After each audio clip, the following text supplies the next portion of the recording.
Hello, everyone. Today we're exploring the book The Jewish Radical Right, Revisionist Zionism and Its Ideological Legacy by Eran Kaplan. This book takes us from the bustling streets of early 20th century Europe to the sun-drenched landscapes of Palestine and ultimately to the heart of modern Israeli politics. Let's start with who the Revisionist Zionists are. They are critical of modernity. However, unlike traditional Jewish critics of modernity, the revisionists didn't reject it outright. Instead, they embraced modern technology and its possibilities while viewing modernity as a potential threat to the Zionist dream. They saw it as a force that could derail the movement's political aspirations if not properly harnessed. At the core of Kaplan's analysis is the revisionists' critique of modern culture and how it differs from the Labor Zionists' vision for Israel. The labor movement, with its emphasis on socialist ideals and the creation of a new type of Jew known as the Halutz, or the pioneer, dominated the Zionist narrative for decades following the establishment of the State of Israel. The Labor Zionists envisioned a Jewish state built on the principles of dignified labor and collective spirit. But the revisionists offered a stark contrast. They were inspired by the likes of Ze'ev Jabotinsky, who championed a different path. Jabotinsky, influenced by his time in fascist Italy, believed in the power of nationalism and militarism. He was the leading voice in the creation of the Jewish Legion, which fought for the British during World War I. He saw the creation of this military unit comprising only of Jews as a crucial step towards establishing a Jewish state. For Jabotinsky, the Zionist movement's primary goal was to build enough power to establish a Jewish state, not to engage in debates about the nature of the future state. The 1920s and 1930s were tumultuous times for Zionism, and the revisionists were at the forefront of the ideological battle. They established their own organizations like Hatzohar and Zionist activist organizations like Beitar, a youth movement that embraced Jabotinsky's ideas of militarism and power. The revisionists saw themselves as warriors, the true avant-garde of the Jewish nation. By the late 1930s, the revisionists had split from the World Zionist Organization and formed the new Zionist Organization. This marked a turning point as the movement shifted from ideological battles to more practical political action. The rise of the Irgun, a paramilitary and terrorist organization associated with the revisionists, further exemplified this shift.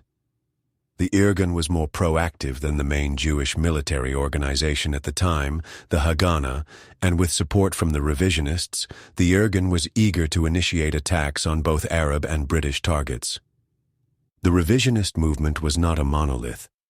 It was divided between the maximalists, who openly embraced fascism and rejected socialism and liberalism, and the more moderate faction led by Jabotinsky, who was sympathetic to the maximalists' commitment to Zionism, but feared their reckless public behavior could further marginalize the movement.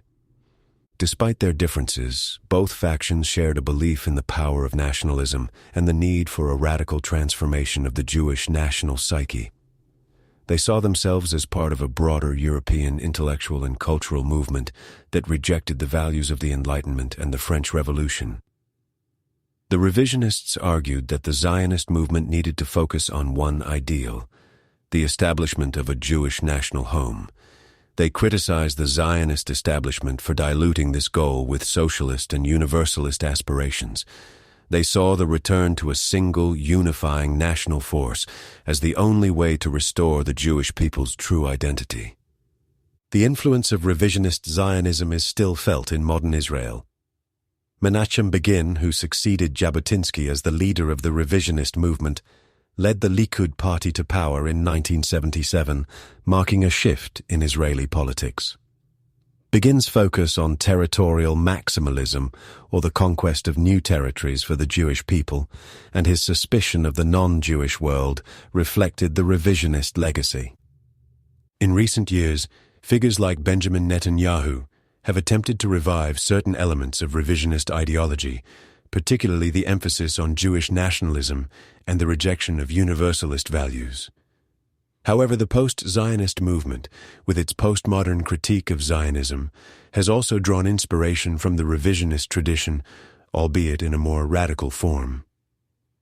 The story of revisionist Zionism is one of ideological struggle, political maneuvering, and cultural transformation. It challenges us to rethink the traditional narratives of Zionism and consider the diverse forces that have shaped the Jewish national movement. As we reflect on the legacy of the Jewish radical right, we are reminded of the power of ideas to shape history and the ongoing debate about the future of the Jewish nation. Thank you for joining me on this journey through the complex and compelling world of revisionist Zionism. I hope this episode has sparked your curiosity and encouraged you to explore this fascinating topic further. Don't forget to subscribe and leave a comment if you enjoyed this episode. Until next time, keep learning and keep questioning. This has been a BrightLearn video from BrightLearn.ai on the book The Jewish Radical Right, Revisionist Zionism and Its Ideological Legacy by Eran Kaplan. Visit BrightLearn.ai for more fascinating videos like this one, and naturalnews.com for full editorial coverage and breaking news on critical stories that keep you informed and aware of what's really going on.